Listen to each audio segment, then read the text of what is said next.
Alors, comment faire le playback connection sur NinjaTrader? Donc, tout d'abord, vous devez être déconnecté du marché. D'accord? Vous n'avez pas besoin d'avoir une connexion pour le moment.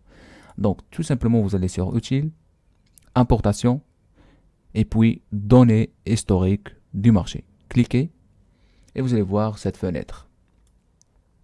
Ok, donc ici vous allez voir télécharger, importation, exporter et puis obtenir des données de marché replay.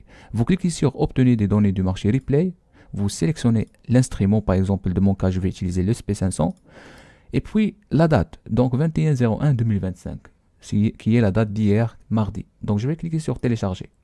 Donc vous allez voir en bas chargement des données ES325 Globex. Donc on attend, voilà, le téléchargement est terminé. Donc je vais mettre ici 20 au lieu de 21. D'accord? Maintenant, je vais télécharger la session aussi de lundi. Je vais cliquer sur télécharger et là, vous allez voir en bas chargement des données. Maintenant, ça marche. Le téléchargement est terminé. Donc, j'ai téléchargé 2 jours, lundi et mardi. D'accord? Donc, pour vérifier, je dois aller tout simplement sur éditer, replay du marché. Vous allez voir que j'ai téléchargé effectivement les données de ES325. D'accord? Ok, ça marche. Donc, je passe sur connexion, toujours le centre de contrôle et vous cliquez sur Playback Connection. Donc, on attend le Playback Connection et là, vous allez voir cette fenêtre comme moi. Donc, vous allez voir cette petite fenêtre de 19/01/2025. Ok, le début de la session, bien sûr. 23 heures parce que c'est l'heure de UTC. Et puis, je vais mettre tout simplement nouveau, graphique. Je vais sélectionner ES.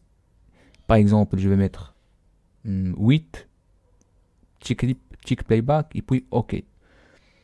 Donc, vous allez voir avec moi la fenêtre qui est là. OK. Donc, chart trader est là. Je suis en compte playback. OK. Donc, si je lance comme ça, vous allez voir que le marché commence à bouger. Vous voyez les variations 16, mais lentement. Pourquoi? Parce qu'on a une vitesse de x1. Donc, vous devez augmenter un petit peu la vitesse.